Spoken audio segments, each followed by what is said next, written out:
इसी अम्बेडकरवादी विचारधारा के कारण मेरे 13 साल के बेटे को मेरे ही खानदान के लोगों ने, मुझसे तो कुछ नहीं कहा लेकिन उसको मारा। रिएक्शन ये हुआ कि 2 दिन मुझे भी हवालात में रहना पड़ा, मेरे बेटे को भी हवालात में रहना पड़ा। हमारी ना तो कोई उनसे प्रॉपर्टी की दुश्मनी, ना ही मतलब किसी प्रकार की कोई दुश्मनी नहीं। वो मनुवादी विचारधारा को मानते हैं और हम अम्बेडकरवादी विचारधारा को मानते हैं। स्वाभाविक है, यहाँ भी मेरा ही समाज है, तो आप में से भी, जब मेरे परिवार के खानदान के लोगों को मेरी बात बुरी लग सकती है, तो आप में से भी किसी को बुरी लग सकती है। तो हवालात में भेजने से बढ़िया है एक सैंडल जूता चप्पल मार के अपना काम पूरा कर लेना। समय कम है, मैं एक कहानी के माध्यम से आप लोगों को बताना चाहता हूं कि आने वाले समय में क्या होगा और वर्तमान में क्या हो रहा है। मैं एक गरीब परिवार से हूं, यहाँ तक कि मेरी बीवी दूसरों के घरों में काम करके मेरे साथ परिवार का भरण पोषण कर रही है, फिर भी मैं बाबा साहब की विचारधारा के लिए नियंत्रण लड़ रहा हूं। ठीक ठीक, विषय ही आया साहब। विषय यह है कि 75 साल की आज़ादी में आज तक जो कुछ हुआ उसके पिछड़ेपन का कारण क्या रहा। तो मैं एक कहानी के माध्यम से आप लोगों को बताना चाहता हूं कि हमारे समाज में 5 प्रकार के लोग रहते हैं। एक कबूतर की तरह भोले भाले हैं, आप किसी पक्षी को पकड़े वो प्रतिक्रिया देगा, पर फड़फड़ाएगा, चोट मारेगा, लेकिन कबूतर एक ऐसा पक्षी है जो आपने पकड़ लिया तो वो खामोश रहता है।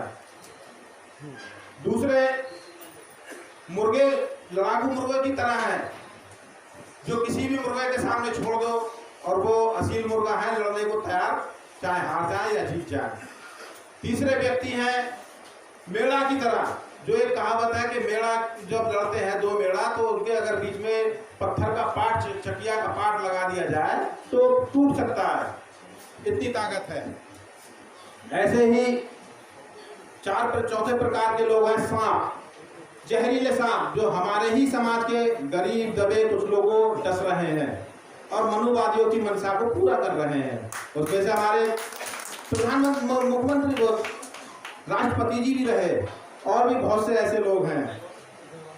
5 में है चूहे, उसमें से मैं हूं। चूहे का काम है कुतरना और जिस घर में है उसको अवगत कराना कि आपकी चीज सेफ नहीं है, आपने लापरवाही से रखी है। चूहा उसी चीज को खराब करता है जो उसके सामने आ जाती है, जो सेफ रखी हुई चीज है उसको कभी खराब नहीं करता है। एक मुल्ला जी थे, एक उनकी पत्नी थी, अक्सर 2 होती है इसलिए मैं एक बता रहा हूँ। तो उनकी एक पत्नी थी और वो अपनी पत्नी से बेहद प्रेम करते थे जी, बेहद प्रेम करते थे। तो जब सब जहाँ उनको शौक था, उनके यहाँ कबूतर पल रहे थे, उनके यहाँ मुर्गा पल रहे थे, उनके यहाँ मेढ़ा पल रहा था, उनके यहाँ सांप पल रहा था, ये सब प्रेम देख के चूहा भी कहीं से आ गया। मुल्ला जी की नजर पड़ी चूहे पे और उन्होंने मुल्ला जी से कहा था कि चूहा आ गया है, ये नुकसान करेगा, ऐसा करो बाजार से चूहेदानी लेके आओ और इसको पकड़ो।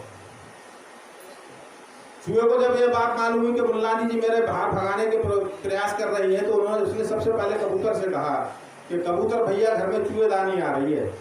कबूतर ने कहा चूहेदानी से मेरा क्या लेना देना। उसने फिर मुर्गे के पास गया, उसने मुर्गे से कहा कि भैया घर में चूहेदानी आ रही है। मुर्गे ने भी वही जवाब दिया कि चूहेदानी से मेरा क्या मतलब। फिर वो मेढ़ा के पास गया, मेढ़ा से कहा कि भैया घर में चूहेदानी आ रही है। मेढ़ा ने भी यही जवाब दिया कि चूहेदानी से मेरा क्या मतलब। फिर वो सांप के पास गया, सांप से कहा कि भैया घर में चूहेदानी आ रही है, होशियार हो जाओ। सांप भी बोला कि चूहेदानी से मेरा क्या मतलब।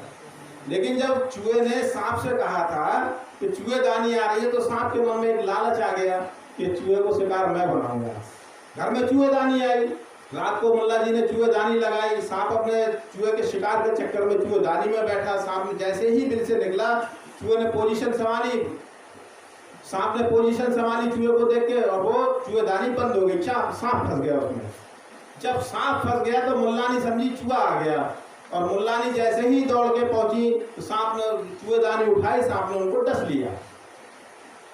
सबसे प्रेमी कबूतर था उनका।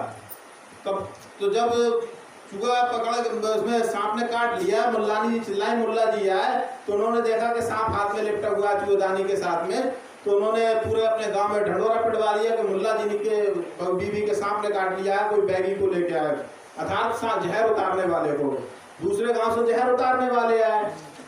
तो उन्होंने कहा था कि कबूतर 2 मिनट बहुत दूर से आया, एक कबूतर है आपके पास, तो कबूतर को जहां सांप ने काटा वहां लगाना होगा, और कबूतर के पिछवाड़े को उन्होंने वहां लगाया।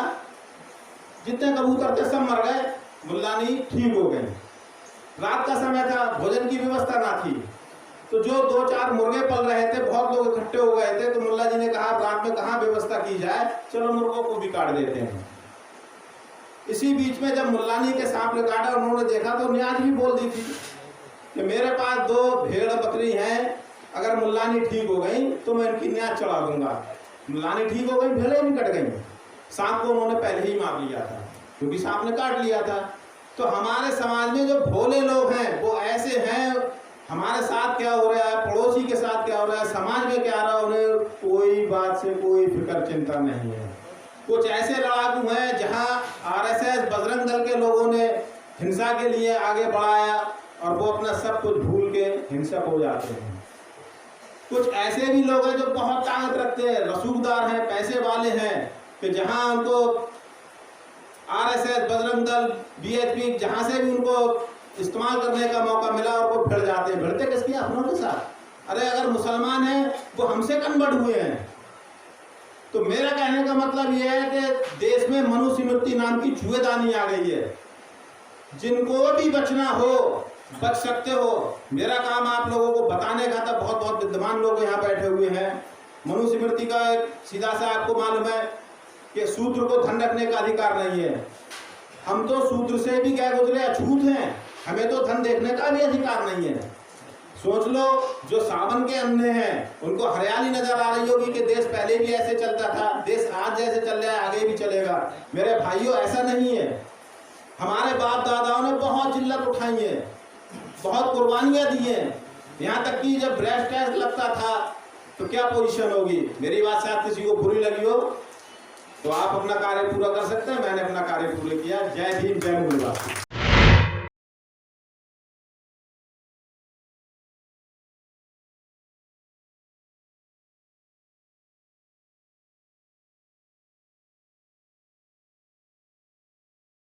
अगर आपने अभी तक हमारा चैनल सब्सक्राइब नहीं किया है तो सब्सक्राइब करें और घंटी का बटन बिल्कुल भी दबाना ना भूलें ताकि सभी लेटेस्ट खबरें पहुंच सकें आप पे सबसे पहले।